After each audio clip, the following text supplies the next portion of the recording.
नमस्कार, स्वागत है आपका मार्केट टाइम्स टीवी में। एक नजर डालते हैं आज कमोडिटी बाजार की हलचल पर। सरसों ने छुआ नया उच्चतम स्तर। लगातार तेजी के बाद डर से लुढ़का चना। केसर सीड वायदा की कीमतों में जोरदार उछाल। इस साल सीजन में 60 लाख बैल से अधिक कपास निर्यात की आशंका। पंजाब में यूरिया की कमी से गेहूं समेत रबी फसलों की बुआई पर असर।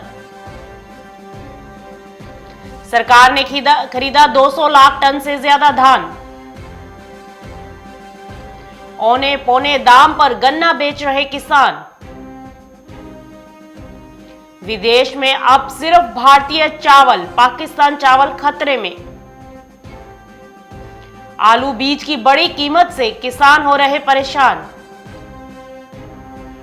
दिवाली से पहले ड्राई फ्रूट हुए सस्ते। चलिए अब नजर डालते हैं खबरों पर विस्तार से।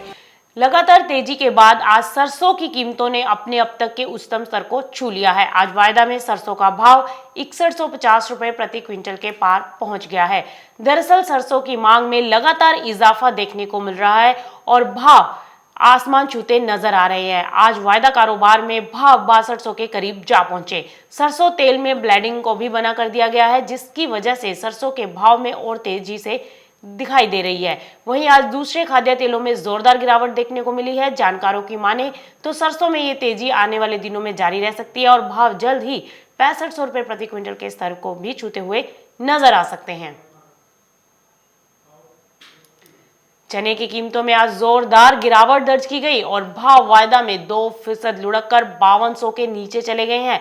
दरअसल कारोबारियों में डर का माहौल है, जिसके चलते बाजारों में बिकवाली देखने को मिल रही है।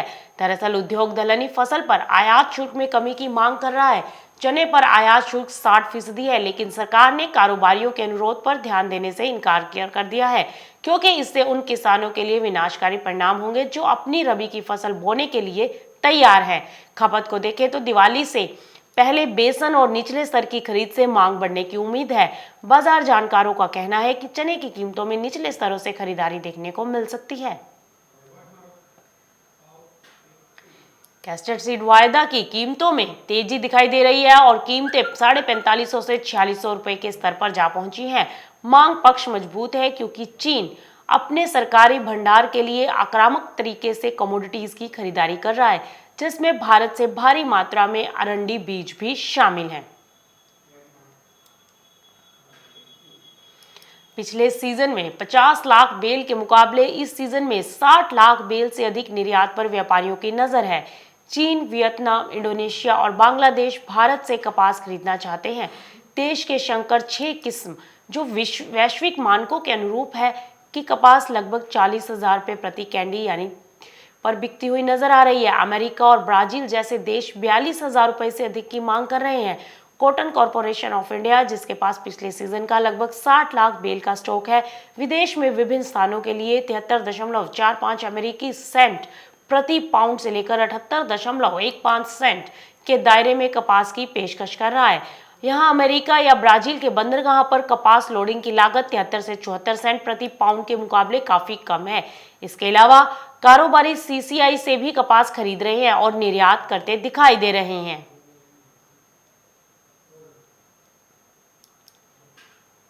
पंजाब में गेहूं सहित रबी फसलों की बुआई पर असर पड़ रहा है।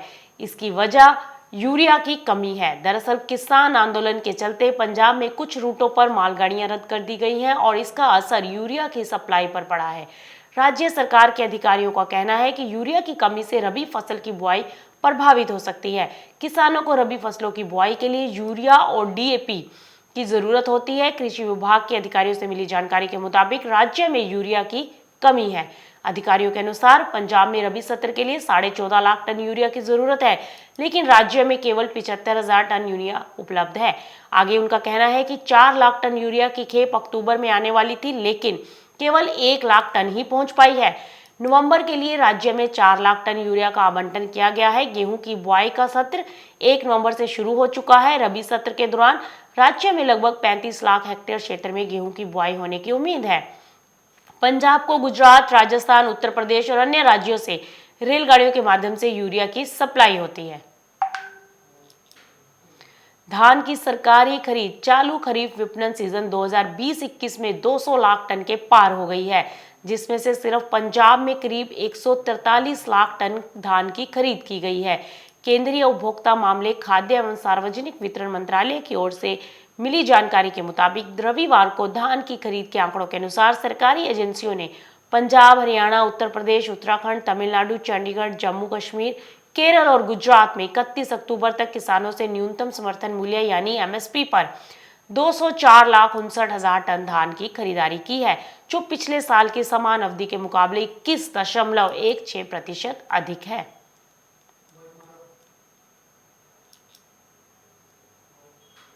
उत्तर प्रदेश के शामली में सरकार के तमाम दावों के बावजूद गन्ना भुगतान की व्यवस्था में सुधार नहीं हो सका है।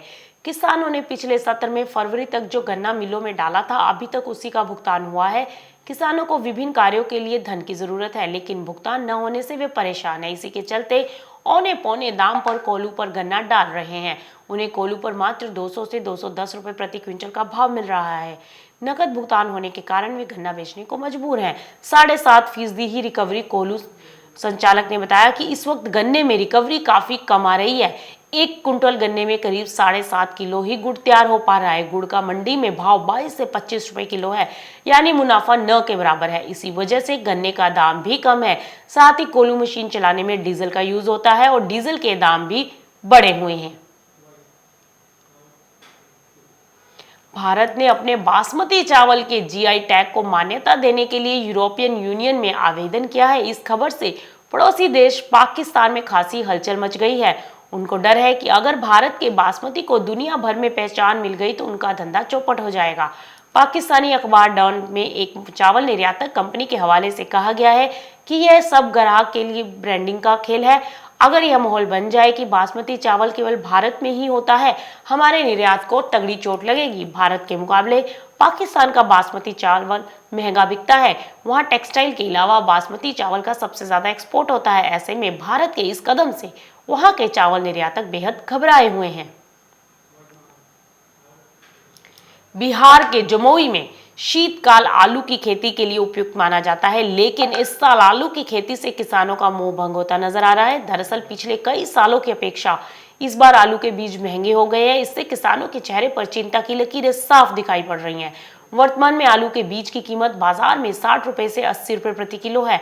खेरा प्रखंड के भौड गांव निवासियों का कहना है कि बीज का दाम अधिक होने के कारण आलू की खेती में मुश्किल पैदा हो रही है। उनका कहना है कि बड़े पैमाने पर तो नहीं, लेकिन परिवार के लिए जरूर छोटे लेवल पर आलू की खेती की जाएगी। अब बड़े लेवल पर वो खेती नहीं करेंगे। कोरोना लॉकडाउन की मार कहे या कुछ और, लेकिन बीते कुछ महीने से देश के मेवा बाजार को मंदी का ग्रहण लगा हुआ है। जानकारों का कहना है कि कई साल बाद मेवा बाजार में इस तरह की मंदी दिखाई दी है। लेकिन अच्छी बात यह है कि अब यह मंदी कुछ ही दिन की मेहमान है, क्योंकि दिल्ली सरकार समेत देश के और दूसरे राज्यों में शादी समारोह में शामिल होने वाले मेहमानों की संख्या में अब छूट दे दी गई है। खुले मैदान में यह छूट अनलिमिटेड तक है, जिसे लेकर मेवा बाजार समेत दूसरे बाजारों में खुशी की लहर है, क्योंकि सस्ते हो रहे जो बादाम, काजू और किशमिश है, आगे आने वाले दिनों में तेज हो सकते हैं। दिल्ली में कई पीढ़ियों से मेवा का कारोबार करने वाले कारोबारियों का कहना है कि लॉकडाउन से पहले मेवा 20% तक महंगा हो गया था। यह वो वक्त होता है जब पुराना माल खत्म हो जाता है और नई फसल का माल आने की तैयारी में होता है। लेकिन लॉकडाउन के बाद से मेवा के दाम गिरना शुरू हो गए। ग्राहक के बाजार में ना होने और गोदामों में माल भरा होने की वजह से रेट गिरे हैं, जबकि दिवाली की तैयारी के चलते ऐसे में रेट बढ़ते हैं, लेकिन इस बार उल्टा ही हुआ है। फिलहाल इस बुलेटिन में इतना ही। आप बने रहिए मार्केट टाइम्स टीवी के साथ, क्योंकि खबरों का सिलसिला लगातार जारी है।